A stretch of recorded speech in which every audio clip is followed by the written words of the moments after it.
So hey everyone, welcome back to another video, and today in this video we are going to discuss our next sorting algorithm, that is counting sort.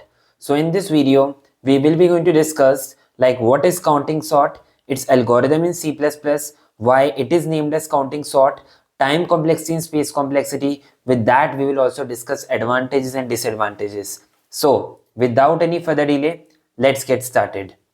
So let's discuss like what is counting sort. Counting sort is a non-comparison based sorting algorithm. Like in bubble sort, generally what we do, we compare the elements. In merge sort, in insertion sort, we in all the sorting algorithms, we compare the elements. But in counting sort, we will not be going to compare any element, right? Now, it is efficient when range of input value is small. Why? Because in counting sort, we maintain a frequency array, wherein we will be having the count of each element. So if the array is very large, like let's say int max element is present, so we are going to create a frequency of int max plus 1. That means, and that can't be in bigger size. So that's why it is efficient for input value is small only, because for large value higher memory computation is there. Here we count the frequency of each distinct element and place element in sorted position using that. Yes. So let's understand the algorithm step by step. Then we will be able to get the intuition like how counting sort is helping to create the sorted array.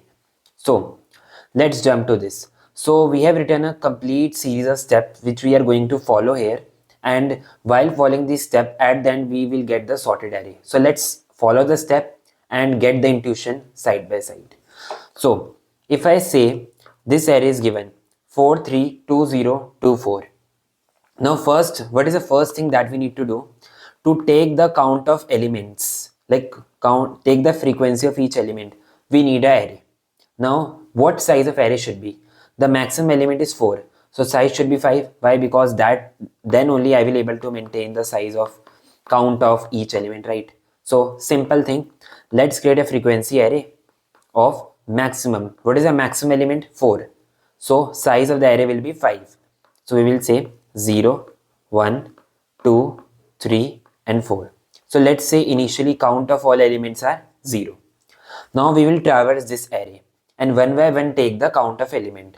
So 4 will be 1, 3 will be 1, 2 will be 1, 0 will be 1. We are traversing the array and taking the count. Now 2 will be 2, 4 will be 2. So finally we got this frequency array. Now let's write this frequency array properly. So this is finally the frequency array. Now the next step is taking the prefix sum. We will get the intuition like why the prefix sum is helping us. Let's take the prefix sum first. So prefix sum will be, what will be the prefix sum? The prefix sum will be 0, like this is a array which will denote the prefix sum, and 1 plus 0. 1 plus 0 is 1. 1 plus 0 plus 2 is 3. 1 plus 0 plus 2 plus 1 is 4. 1 plus 0 plus 2 plus 1 plus 2 is 6. In the simple word, we could also say 4 plus 2 is 6. 3 plus 1 is 4. 1 plus 2 is 3.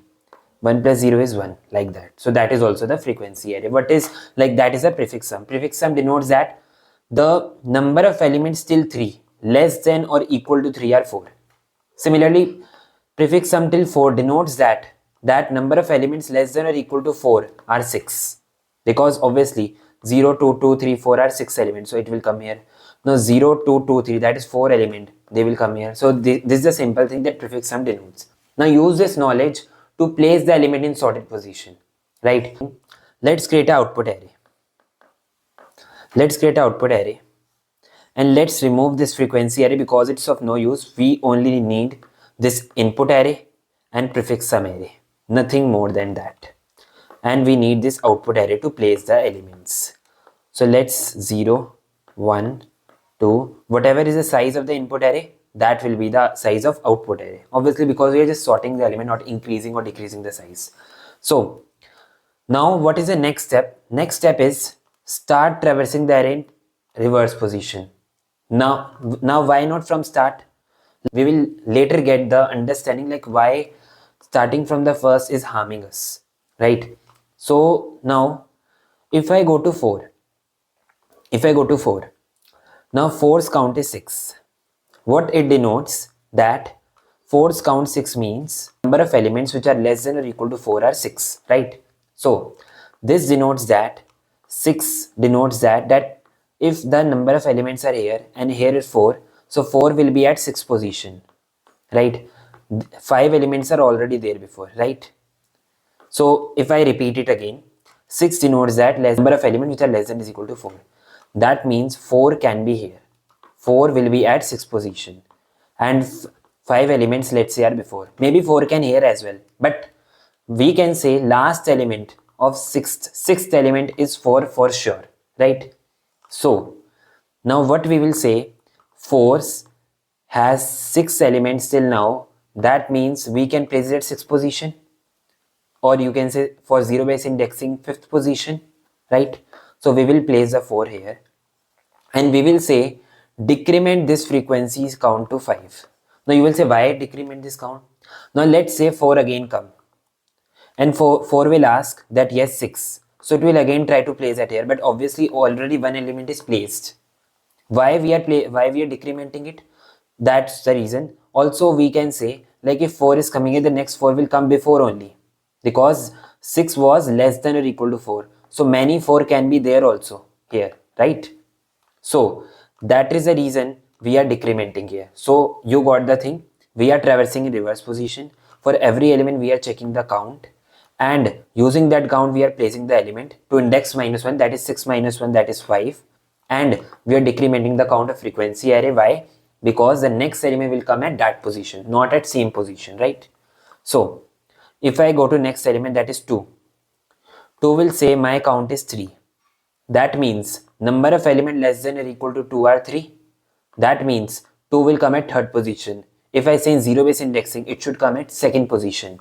So we'll say 2 will be added here and we will decrement in the count, because if 2 will come again, it will not go to 3rd position, it will go to 2nd position, right? Now if we go to 0, 0's count is 1. Number of element less than or equal to 0 are 1. That means we will place the 0 at zero base indexing. We can say first will become zero base indexing, we can say 0th position, right? Let's come to 2. 2's count is 2. Number of element less than or equal to 2 are 2. Obviously it was 3, but now one element is already placed. We will say place at less than or equal to 2, that is 2nd position. In zero base indexing we will say we will place here, 2 will be placed here. Let's come to 3. 3's count is, now one thing we have forget subtracting these, because 0 was also placed, 2 was also placed. Now we will come to 3. 3's say my position is 4th, less than or is equal to 3 are 4. That means we will say 3 can be placed at 4th position, but in zero base indexing we can say 3 will be placed in 3rd position, right? We will decrement it. Now let's come to 4. 4 will say my number of element less than is equal to 4 are 5, but already it was 6, but 1 was placed, so we will say we will place it at 5th position, so it will become 4. So you can see, like, finally our array is sorted, right? So that is the thing we have done. So what we were doing, if we get the overall summary of what we have done in counting sort, we have maintained a array, input array, and we have a prefix sum array which denotes the number of elements not equal to, less than or equal to that count, less than or equal to 4, less than or equal to 3.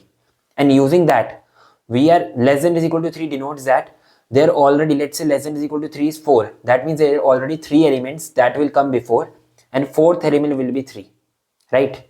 So in the output array we are using that count only. We are using that prefix sum array to produce the output array, to place at correct position.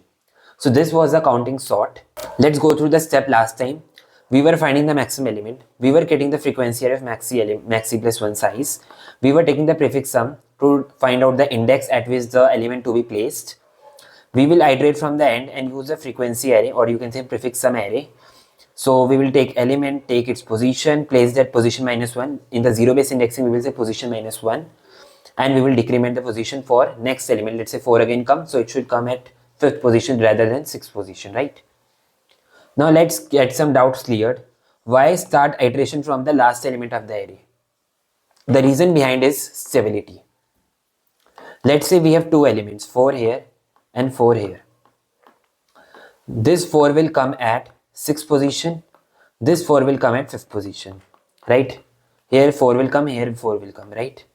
So you can see like we are maintaining the order of element. 4 is coming here, this 4 is coming here. If I start from the end of the array, this 4 will come at last, next 4 will come at next last, right?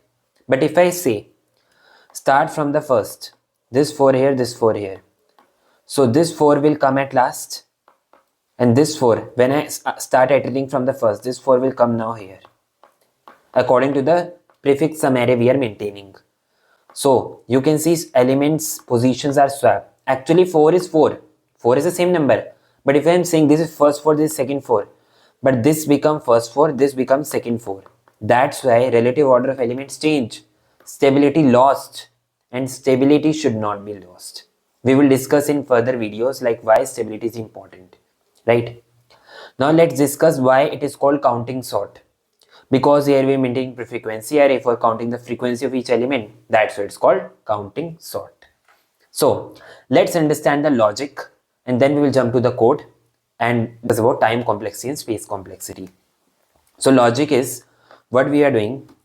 We are finding a maximum element. So consider first element maximum as array of 0, and we will traverse the array for int I is equals to 1 to n minus 1, and we will say maximum is equal to maximum of maxi comma array of I, right?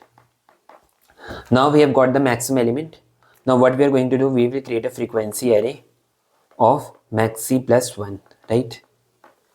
Now using this frequency array, what we are going to do, we are going to say traverse this array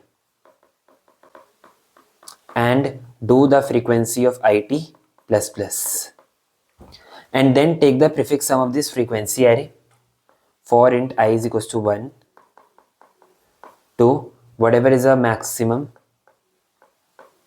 We will say frequency I plus is equal to frequency I minus 1. Then using this frequency array, we will try to place the element. So when we'll start traversing the array in reverse order as we were doing in last step. And now what we were doing, for the every element we are finding the position, that is frequency of array I, but obviously zero base indexing, we will subtract minus 1, and we will say that let's say there is an output array, output of position is equal to array of I, and we will say position minus minus, not position minus minus, it's a variable, rather subtract from frequency array only frequency of array I minus minus, so that next element will be placed at before position rather than same position. So this was the logic. So let's jump to the editor and code it up. So let's jump to the LeetCode editor and let's start the writing the logic. So what we were doing, we are creating a maximum, that is, for example, let's say 0 for now, and we will traverse this array and we will say maximum is equals to maximum comma it, right? Now after that, what we will do, we will create a frequency array of maxi plus 1 comma 0. Now what we will start, we will again traverse this array and we will say that frequency of it plus plus. Now what we will do, we will start from 1 to maxi and we will say frequency of I plus is equal to frequency of I minus 1. Now after finding the prefix sum, we will start traversing the array.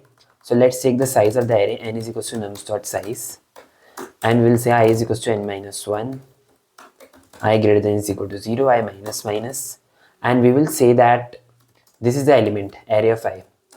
What is its position? Position will be frequency of element minus 1, because we want fourth element, that fourth position, that means third position in the base of 0 base indexing.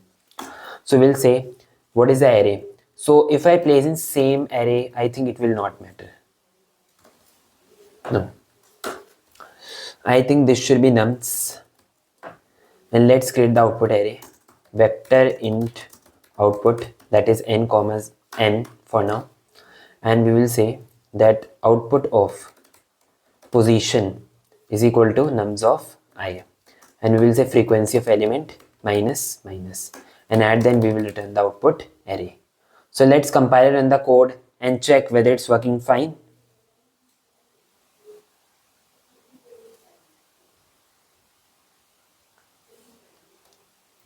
I think this variable name should be kept here. Yes, let's compile and run the code again. Yeah, it's working fine. So this was the logic about counting sort. So let's jump to the time complexity and space complexity. So you can say time complexity is big O of n plus m. Why? Because we are just maintaining, let's say n is the size of this array for traversing this complete array, and for traversing this frequency array, whatever frequency array we are traversing for finding the prefix sum, that is m. So it can be big of n plus m, right? Now what is space complexity? Space complexity is if we not consider the output array. Space complexity is just frequency array, that is m only, maximum element big O of m, right? So this was about time complexity and space complexity. So let's discuss the advantages and disadvantages of counting sort. So advantages are it perform good than merge sort and quicksort for small range of elements only. For large range of elements, higher memory computation is there. That's why it may not perform better. It is easy to code. As you have seen, we are just maintaining some frequency array and just taking the count and just find the prefix sum and just placing the elements accordingly, right? It is a stable sorting algorithm. As we have discussed why we are starting the iteration from the last, this is because we want to maintain the stability, right? What are disadvantages? Disadvantages are it works not on decimal value because we are maintaining a frequency array. So obviously 0, 1, 2, 3 for integers. We can't maintain a frequency for 0.0, right? It is inefficient for large ranges, obviously because we are going to have the higher memory computation. It is not in place. In place means extra space. Frequency array we are creating, it is extra space. So that's why it is not an in place sorting algorithm. So this was all about counting sort. If you like the video, please like, share and subscribe to my channel for keep motivating me for bringing more such content. Thank you and have a nice day.